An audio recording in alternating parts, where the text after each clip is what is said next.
If you're looking for the ultimate comfort food, you've got to make a big old batch of my baked mac and cheese recipe. Creamy, delicious, amazing, and did I mention the fried breadcrumbs on top? They are everything. Hey, you're watching Preppy Kitchen, where I, John Cannell, teach you how to make delicious homemade dishes to share with your family and friends. This baked mac and cheese will be ready before you know it, so let's get started. First off, let's grate the cheese. I'm using sharp cheddar and Gruyere. If you want to use your favorite cheese, go ahead. I personally like using a nice creamy Gouda in here. Red cheddar, it's delicious, if you can find it. Our prep work is all done. Now it's time to make some pasta. You can't make pasta without water, so fill a large pot up. Might be a minute. Put that water over heat and let's add a big old spoonful of salt. I'm making classic elbows, but shells are a really nice choice as well. Bring to a boil over high heat, add your pasta, give it a stir, and cook to instructions. Once that's done, it's time to make that delicious, delicious mac and cheese sauce.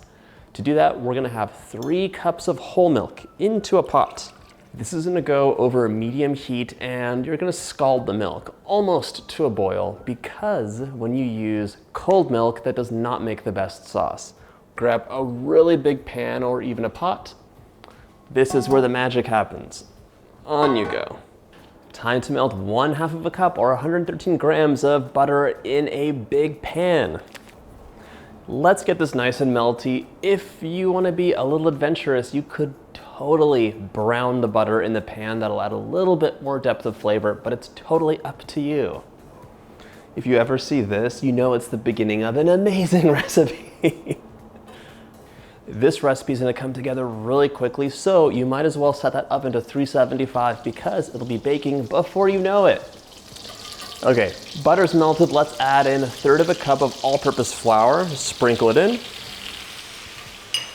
can reduce the heat to like medium-low, and we're going to cook the flour for 2 to 3 minutes. This is the roux or the base of our white sauce that we're going to make and fill with cheese. Just like you have a choice of making the butter into browned butter by cooking it down, you could take this white sauce and keep cooking it. So cook the roux down until it's a golden color. And that'll also like toast the flour, cook the butter, and give you more depth of flavor. Once again, it's up to you though. Okay, this is a gorgeous golden color. It has a wonderful nutty flavor. It's time to add in the milk. So drizzle it in slowly while you whisk. And blow away that steam, it's really hot. Blow it away. Alrighty. Gently whisk this so you don't make a mess. And we're gonna cook it for 2 to 3 minutes until the sauce starts thickening up.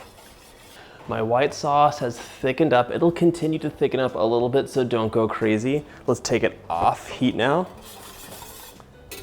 And it's time to add a bunch of delicious things to it. Let's add 3/4 teaspoon of freshly ground pepper, 3/4 teaspoon of salt. There you go. About 1/4 teaspoon of paprika. I'm using regular paprika today, but you could definitely use smoked paprika if you want that smokier flavor. All right, last bit is gonna be about 1/2 teaspoon of freshly grated nutmeg.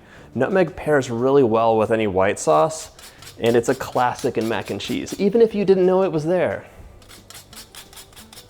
Whoa, not the whole nut. I've totally dropped nutmeg nuts into so many things.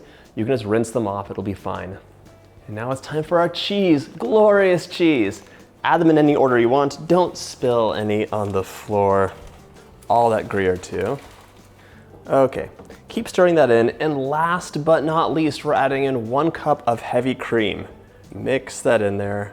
There you go. We cooked our pasta until it was al dente and had a little bit of toothiness left in it. You don't want to fully cook it so it's super soft. 1, because you're going to bake it. And 2, because it needs to continue absorbing those delicious juices from the sauce. Gently toss that pasta in your ooey gooey cheesy sauce. Did I mention this is the ultimate comfort food? This is now ready to pop into our baking dish. All that pasta in there. Smooth it out. ASMR. I have 1/2 cup of panko breadcrumbs, and if you're in a hurry, you could just sprinkle them on top. But have you ever had fried breadcrumbs? They are amazing. Melt a little bit of butter, about a tablespoon.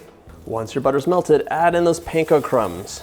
And we're just gonna fry them up in the butter until they get a little bit of a golden color. It happens really quickly, so don't walk away from them. All right, look at those golden fried breadcrumbs. It's an extra step that's definitely worth it. To finish this off, let's sprinkle about another half cup or full cup, depending on how you feel, of shredded cheese, a little bit of Parmesan too, and into the breadcrumbs, I'm adding maybe like a quarter cup of shredded Parmesan cheese. There you go. And now we're gonna top it all just like that. Don't let any of these breadcrumbs go to waste. If they're sticking at the bottom, it's because of the butter. Look at that, golden and ready to go into the oven. Okay, so I can't lie to you. I totally just doubled the recipe because I was like, wait, I want more breadcrumbs. You can always do like a full cup of breadcrumbs with 2 or 3 tablespoons of butter. Look at this. Okay, that's the business. Our amazing baked mac and cheese is ready to go into the oven. 375, about 35 minutes. It'll be golden, bubbling, and just plain delicious. Fresh out of the oven, my mac and cheese was sizzling up a storm. It sounded like a symphony of delight, but it's cool enough to eat, so we're gonna take a bite. Before I do, if you like this recipe, check out my cheesy playlist. All of my favorite cheesy recipes in one playlist for you. But now it's time for a bite.